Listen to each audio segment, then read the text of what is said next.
Bismillahirrahmanirrahim. Kita mulakan majlis dengan Ummul Kitab Al-Fatihah. A'udzubillahi minasyaitonirrajim. Bismillahirrahmanirrahim. Alhamdulillahi rabbil alamin, arrahmanirrahim, maliki yaumiddin, iyyaka na'budu wa iyyaka nasta'in. Ihdinas siratal mustaqim, siratal ladzina an'amta 'alaihim ghairil maghdubi 'alaihim waladdallin. Amin.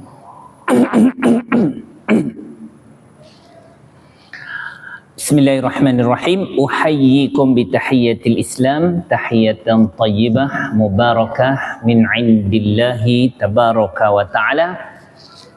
Assalamualaikum warahmatullahi wabarakatuh. Alhamdulillah wassalatu wassalamu ala Rasulillah wa ala alihi wa sahbihi wa man walah, amma ba'd.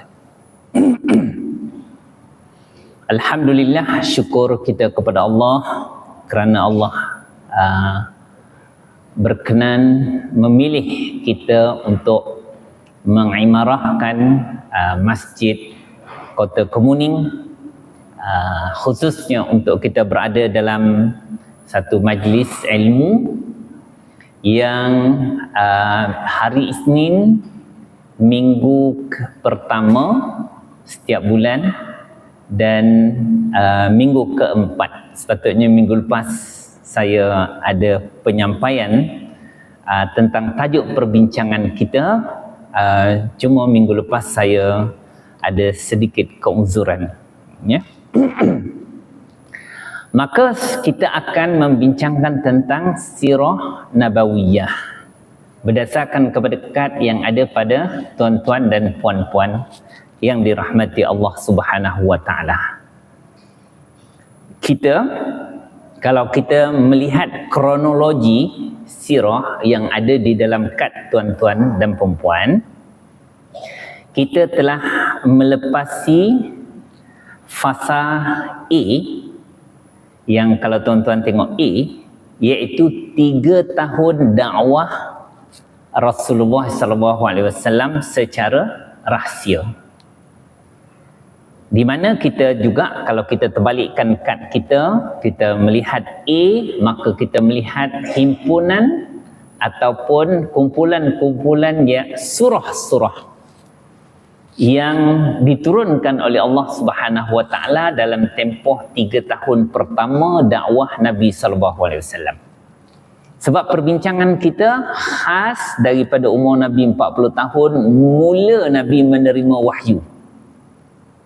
3 tahun pertama, maka menurut sebahagian pendapat ulama, yang ini tidak muktamad. Kalau kita melihat ada pandangan-pandangan lain juga, maka kita mengambil salah satu pandangan untuk kita melihat gambaran Al-Quran itu diturunkan oleh Allah secara menyeluruh mengikut kronologi sirah daripada umur Nabi 40 tahun sampai sebelum wafatnya Nabi SAW pada umur 63 tahun.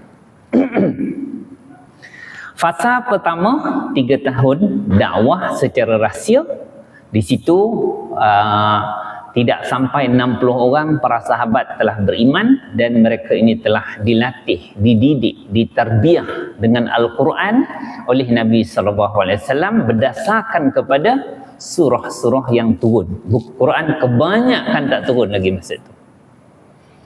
Pada tahun keempat, maka Allah telah memerintahkan Nabi supaya berdakwah secara terang-terangan, mengajak mereka mentauhidkan Allah, beriman kepada hari akhirat, meninggalkan penyembahan berhala, meninggalkan akhlak-akhlak yang buruk. Maka tahun keempat kenabian telah bermulanya penentangan daripada pembesar-pembesar Mekah, ya, sehingga merebak kepada penduduk-penduduk Mekah untuk menolak, bahkan menentang, bahkan menangkap, menyeksa dan membunuh para sahabat Nabi SAW yang beriman pada ketika itu. Dan siksaan itu bertambah teruk pada tahun 5 Hijrah. Ya, bukan 5 Hijrah, 5 kenabian. Saya selalu tersebut tu. Itu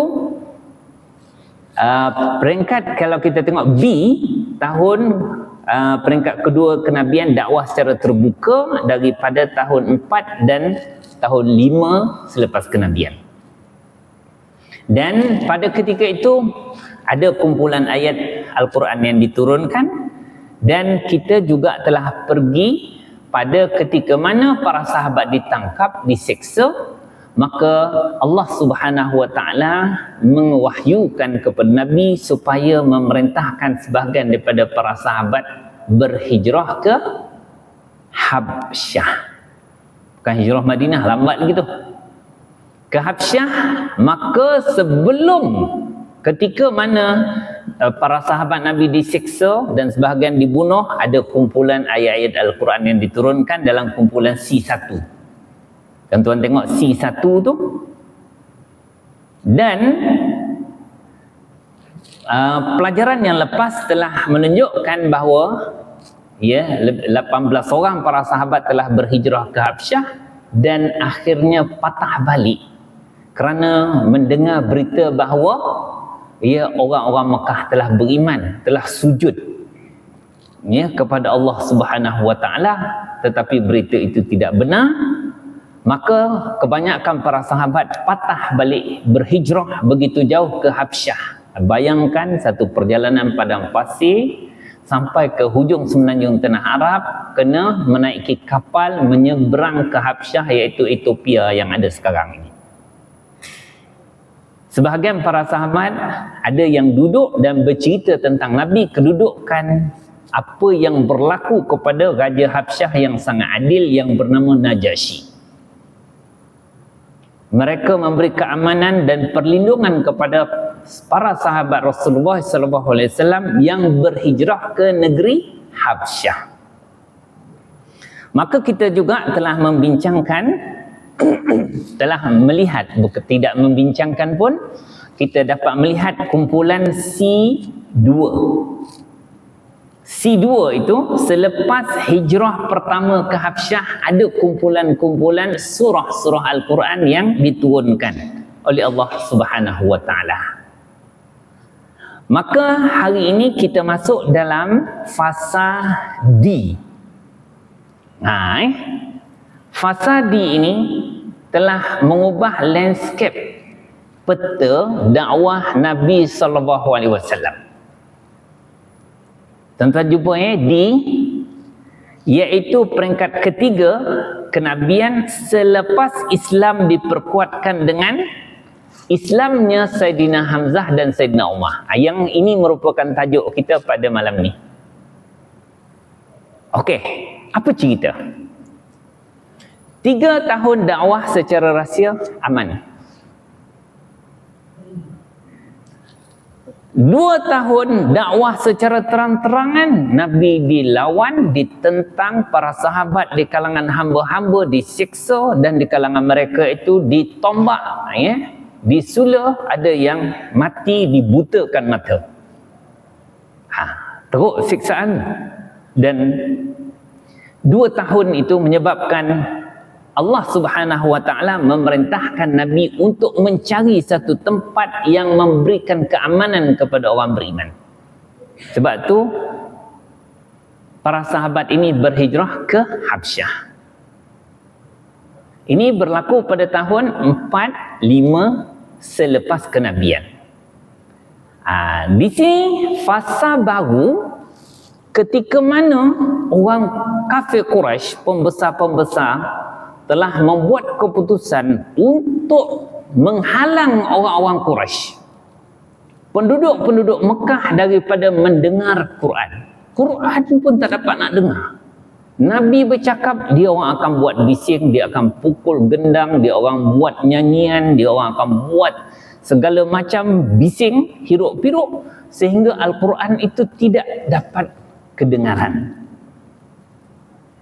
Kecualilah pada pelajaran yang lepas, ketika satu malam Rasulullah membacakan surah An-Najm, sehingga masa tengah-tengah malam tu orang Quraisy tak dapat nak buat kacau. Orang yang ada di kawasan Kaabah tu terpaksa dengar potongan-potongan ayat daripada surah An-Najm juzuk 26 tu, dan akhirnya orang-orang Quraisy yang ada pada ketika itu dengar dan sangat terpegun dengan keindahan ayat-ayat Al-Quran dan isi kandung yang disampaikan oleh Allah Subhanahu wa taala dalam surah An-Najm. Maka fasa tahun kelima dan keenam kenabian ini menyebabkan dakwah Rasulullah itu tersekat habis. Sehinggalah berlaku satu peristiwa. Abu Jahal, dia terlampau marah kepada Nabi dan dia telah caci Nabi dengan seteruk-teruknya, dan dia telah pukul Nabi SAW.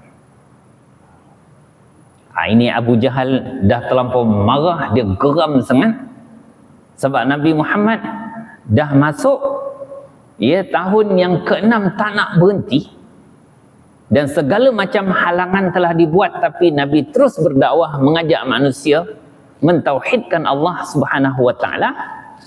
Maka Abu Jahal tak boleh tahan dah, dia maki, dia caci Nabi, dia pukul Nabi. Dan pada ketika itu ada satu orang daripada sahabat Nabi melihat kejadian itu dan melaporkan kepada bapa saudara Nabi yang bernama Hamzah bin Abdul Muttalib, seorang panglima gagah perkasa, pak saudara Nabi. Apabila dia dengar sahaja bahawa anak saudaranya iaitu Nabi Muhammad SAW dicaci dan dipukul oleh Abu Jahal, maka darah dia terus mengirap. Dia tak boleh tahan. Dia tak masuk Islam pun, tapi tabiat orang Arab ni jangan usik dia punya suku. Jangan kacau siapa-siapa yang ada dalam kabilah. Kalau pergaduhan antara kabilah disebabkan oleh seekor kambing, dia orang boleh perang. Perang bunuh mati. Apatah lagi bila diusik satu orang daripada anak-anak kabilah mereka ini, maka di situ menyebabkan orang Arab ini cepat panas dan perkauman mereka akan bangkit. Ini yang berlaku kepada Sayyidina Hamzah, bahawa dia marah bukan sebab kerana Allah. Dia marah sebab anak saudara dia, iaitu Nabi Muhammad telah dicaci maki oleh Abu Jahal. Masa itu Nabi Abdul Muttalib, Sayyidina Hamzah daripada suku Bani Hashim, yang mencaci Abu Jahal ni daripada suku Bani Makhzum. Maka Sayyidina Hamzah dia biasanya masuk ke kawasan Kaabah, dia akan beradab. Seorang panglima yang hebat, bila masuk je dia akan tawaf dulu. Tapi kali ni dia tak ada. Dia terus memburu di mana Abu Jahal. Maka dijumpa dekat kawasan Kaabah Abu Jahal masa tu, dia lempang, dipukulnya, bergaduh, dan masa tu telah bangkit semangat dua puak daripada suku Bani Hashim, iaitu suku Nabi yang diketuai oleh Sayyidina Hamzah bin Abdul Muttalib, dan suku Bani Makhzum iaitu Abu Jahal yang melihat Sayyidina Hamzah telah memukul satu orang iaitu Abu Jahal daripada kabilah Bani Makhzum. Dan pada ketika itu perang besar hampir tercetus antara suku Bani Makhzum dan Bani Hashim kerana Abu Jahal telah mencaci Nabi Dan selepas itu Sayyidina Hamzah membalas dendam, memukul Abu Jahal. Dan semua dah angkat senjata, mungkin akan berlaku satu perang besar antara dua kabilah besar ini di kota Mekah. Dan akhirnya Abu Jahal menghentikan. Dia kata, berhenti, aku mengaku bersalah dan aku telah mengutuk, aku telah mencaci anak saudara kepada Hamzah bin Abdul Muttalib, aku minta maaf. Maka tak jadi perang masa tu. Maka Sayyidina Hamzah telah mengisytiharkan, kau pukul anak saudara aku, dan sekarang juga aku mengucap asyhadu an la ilaha illallah wa asyhadu anna Muhammadar Rasulullah. Apa dorongan Sayyidina Hamzah masuk Islam? Nak syurga? Kerana tauhid? Ulama-ulama kata tidak. Asal dia kerana balas dendam dia. Dia tidak rela anak saudara dia daripada suku Bani Hashim ini dianiaya oleh satu suku daripada orang luar. Tetapi kerana sayang dia kepada Nabi SAW. Ini baik-baik ya.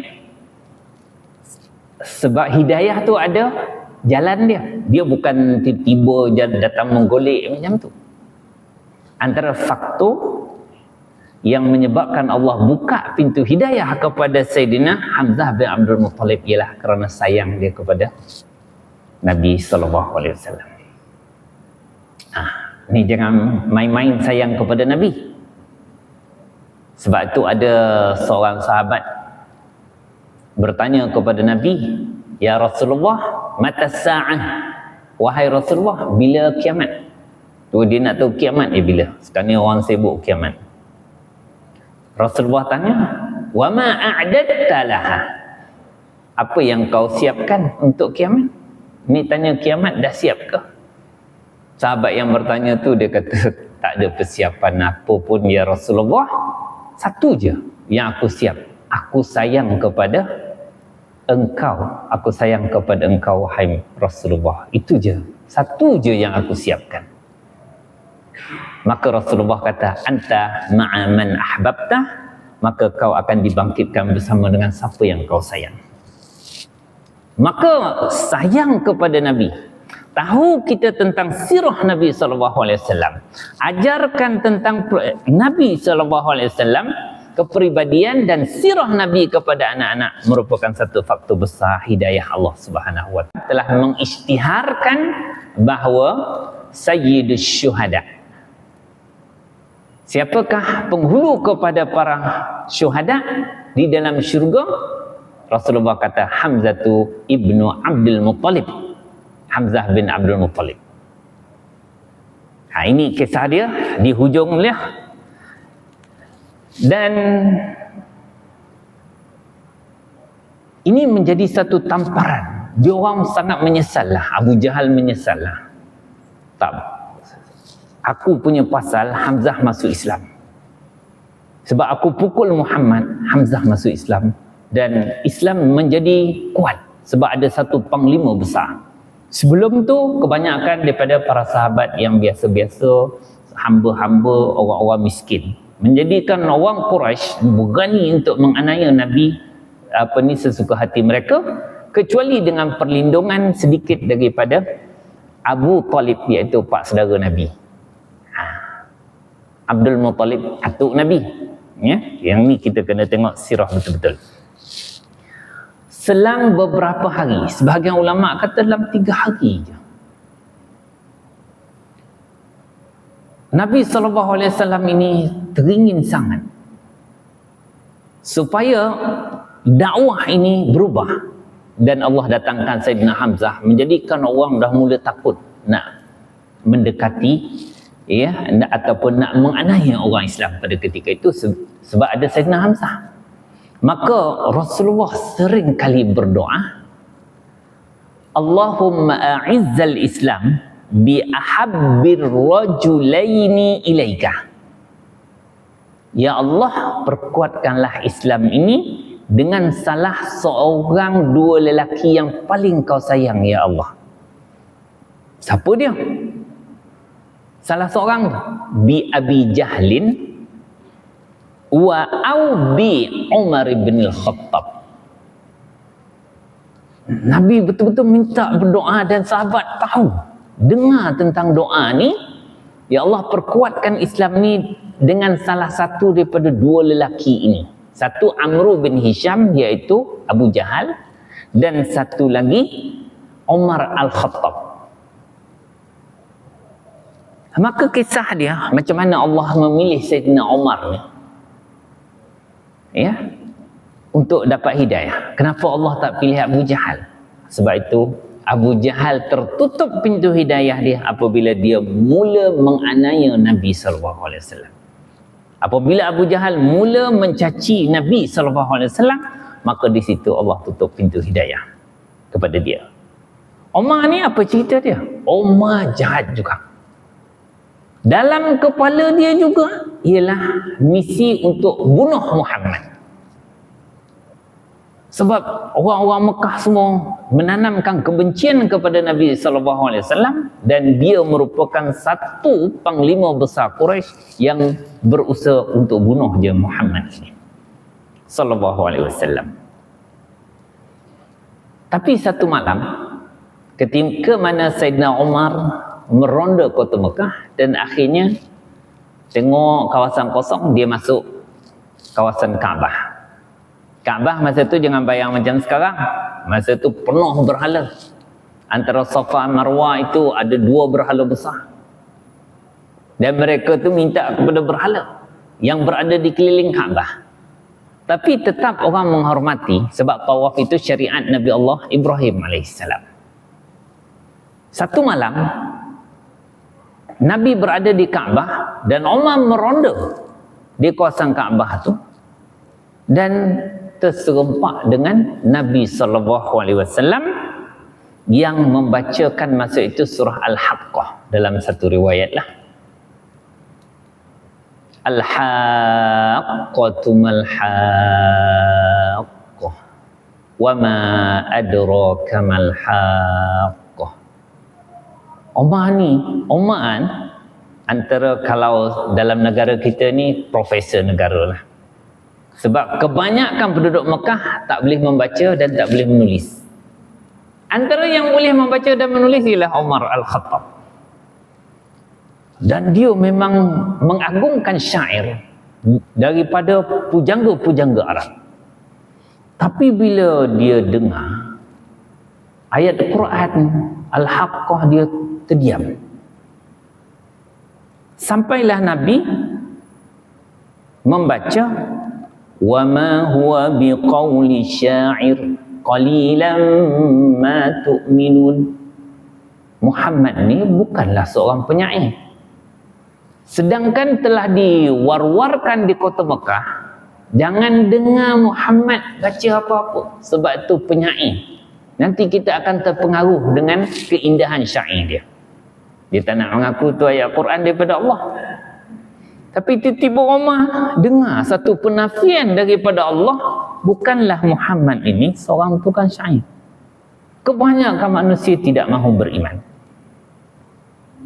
Kalau tak penyair, Umar pun fikir, kalau macam tu Muhammad ni tukang tilik nasib lah. Sebab banyak cerita-cerita ke depan, cerita tentang hari akhirat, tentang benda tak berlaku, Nabi Muhammad dah cerita dalam Quran. Kalau itu dia tukang tilik lah. Tiba-tiba ayat seterusnya Nabi baca, wa ma huwa biqauli kahin qalilan ma tadhakkarun tanzilan min rabbil alamin. Allah kata dia bukan tukang tilik. Banyak sekali kamu tidak mahu mengambil peringatan. Sedangkan apa yang dibaca oleh Muhammad ini adalah satu ayat yang diturunkan daripada Tuhan yang mencipta sekalian alam. Masa tu seolah iman tu masuk. Umar tak kata apa. Dalam hati dia, cantik betul ayat ni. Apa yang dia nak cakap, Allah dah cakap dah.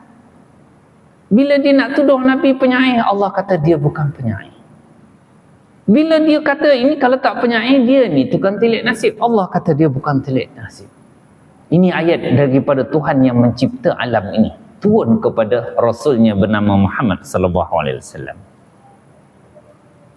Jadi malam tu Omar terdiam, mikir cantik sangat ayat Quran dibaca oleh Muhammad, tapi dendam dia, semangat dia untuk bunuh Nabi tak padam.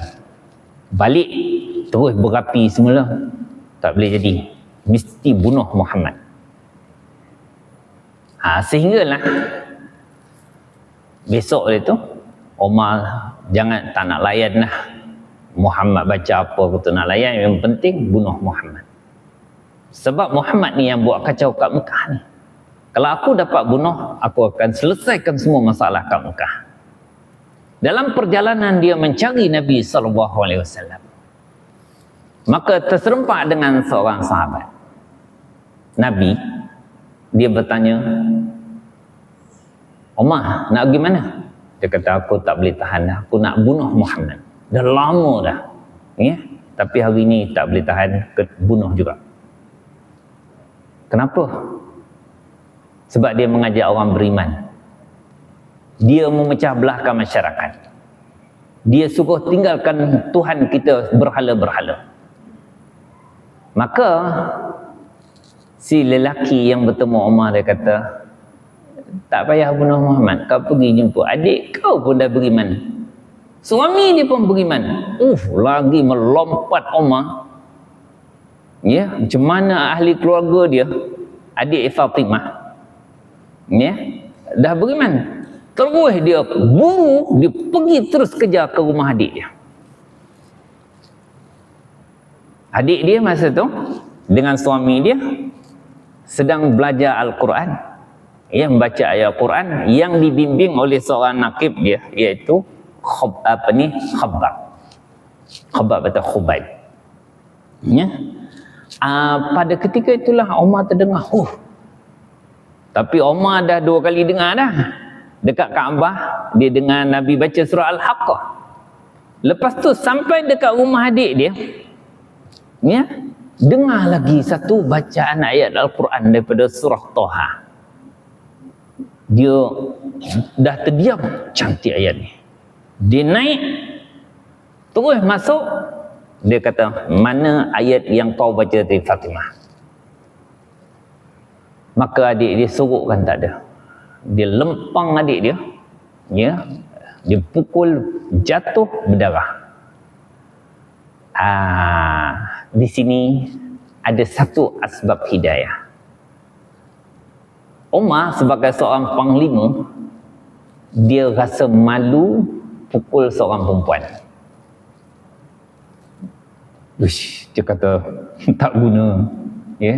Maknanya orang pukul perempuan ni memang dia bacul lah. Terus dia rasa kesian dekat adik dia. Maka bila dia kesian kepada adik dia, maknanya satu asbab iaitu kita kesian je kat orang. Di situ terbuka satu pintu hidayah. Jangan main-main perasaan. Kita kesian ke orang sudah cukup untuk membuka sikit pintu hidayah. Maka di situlah, ya, ditanya adik, mana tadi ayat yang kau baca? Dia kata tak ada.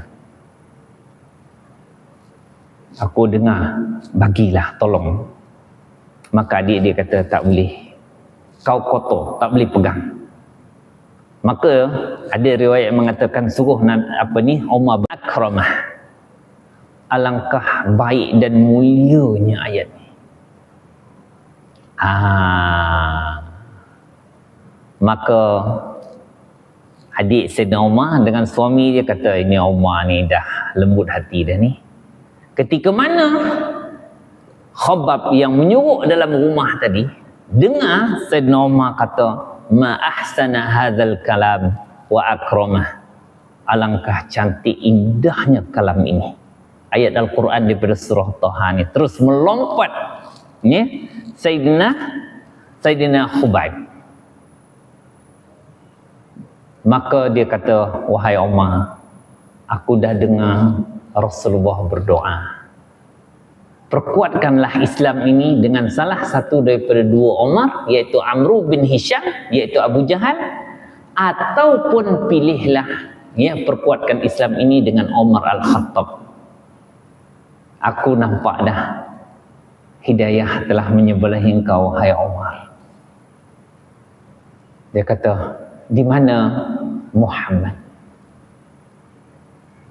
Maka dia orang dah rasa Umar nak masuk Islam dah, dia tunjukkan.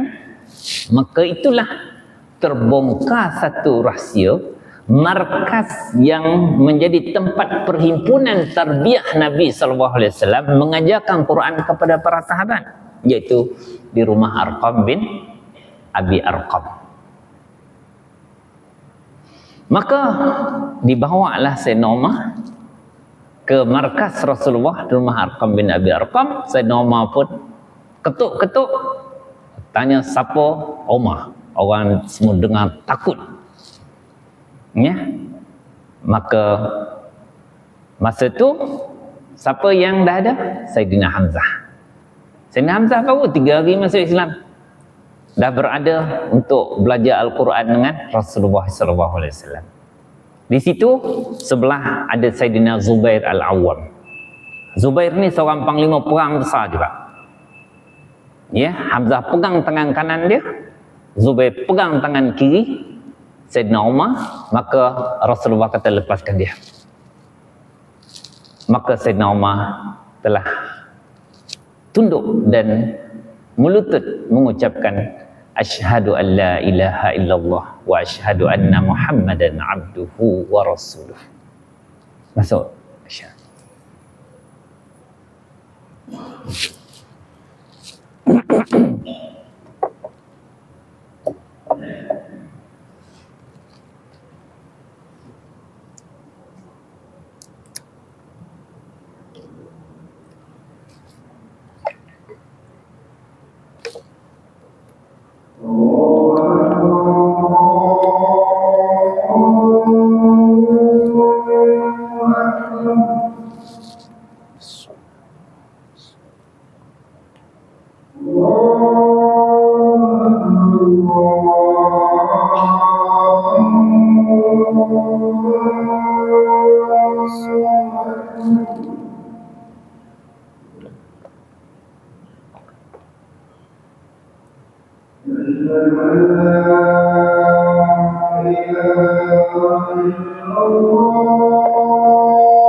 Asyhadu an la ilaha illallah.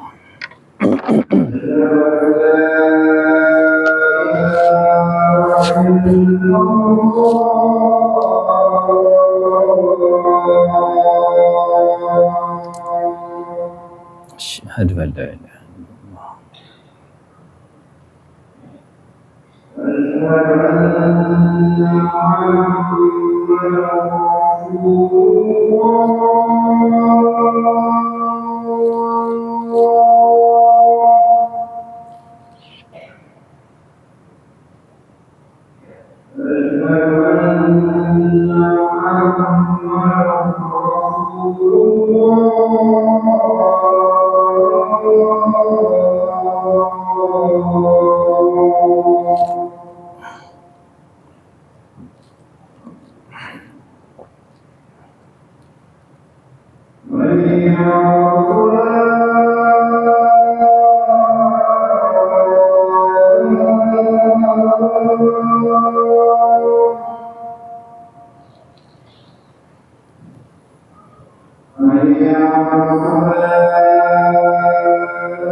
La haula wa la quwwata illa billahi al-aliyyil azim.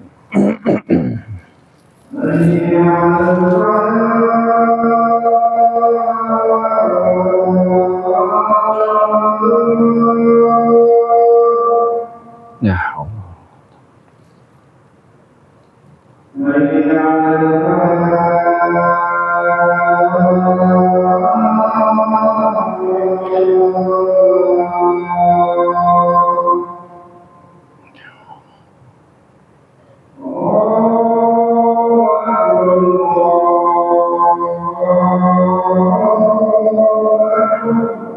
Allah Akbar, Allahu Akbar.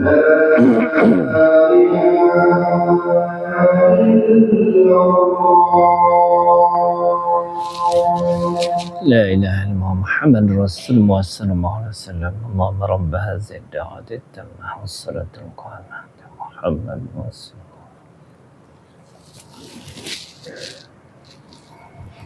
Okey, kita sambung sikit tuan-tuan dan puan-puan. Tengok ya.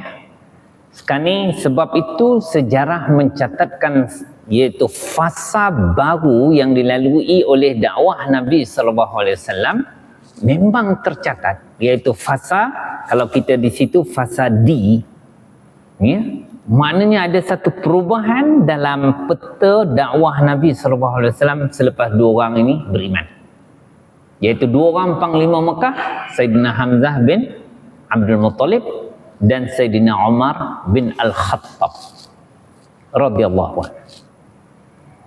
Jadi tuan-tuan dan puan-puan, asbab hidayah Umar tu banyak. Sebenarnya dia telah melalui fasa 3 kali dengar ayat Quran. Di Kaabah dia terdengar, dengar tak boleh cakap dah. Sebelum masuk rumah adik dia dengar ayat Quran, masa tu hati dia dah lembut dah. Lepas dia tampar adik dia baca ayat Al-Quran pula. Masa tu habis, terbuka segala pintu hati Umar untuk menerima Islam. Sebab tu kita kena rajin. Asbab hidayah ni ada pada telinga. Asbab hidayah itu ada pada mata bila kita melihat. Dan asbab hidayah itu ada pada hati dan otak yang memikir. Jangan sekali-kali tutup pintu hidayah. Macam mana jahat kita pun, siapa jahat macam mana pun, ya, telinga kena buka, mata kena melihat, hati kena berfikir. Maka di situ asbab hidayah akan masih terbuka, seperti mana sejahat-jahat Sayyidina Umar yang bercita-cita untuk membunuh Nabi sallallahu alaihi wasallam akhirnya dilembutkan hatinya apabila mereka mendengar ayat Quran. Sebab tu Quran kita kena baca, kita kena faham. Kalau kita tak faham, kita tak boleh fikir apa pun. Apa kita nak fikir? Apa yang kita nak renungkan? Sebab itu kita memang kena baca Quran dan kita memang perlu untuk berusaha faham. Jadi tuan-tuan dan puan-puan, dua orang ini bila masuk Islam, Mekah berubah. Islam berubah.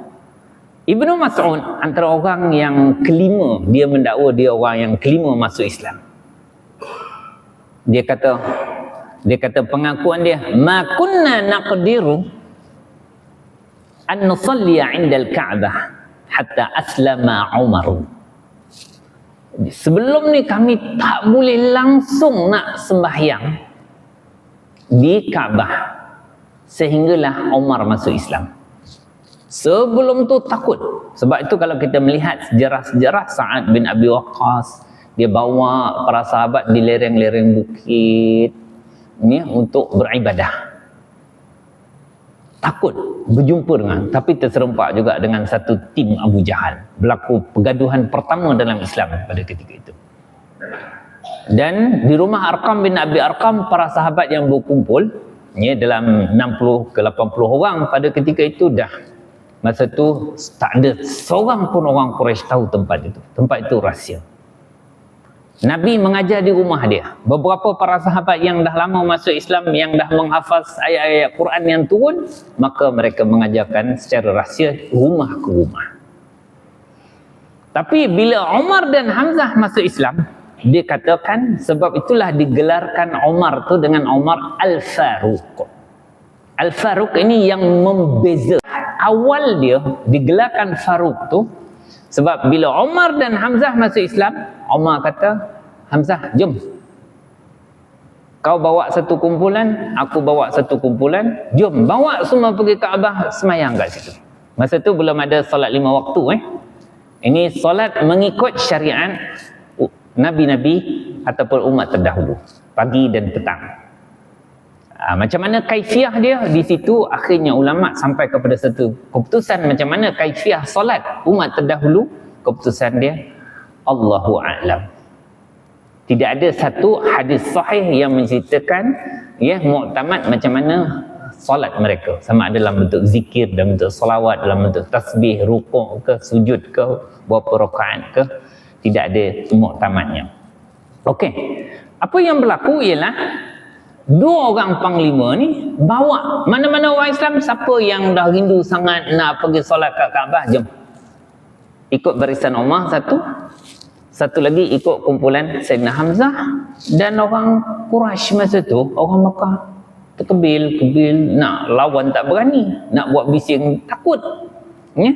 Takut kena penggal kat Sayyidina Umar, kena berlawan dengan dua panglima ni. Masa itulah Islam mula dapat dizahirkan dengan kehadiran dua panglima ini. Tapi tuan-tuan dan puan-puan, orang kafir Quraisy dan pembesar-pembesar akan melakukan satu strategi lain pula selepas ini.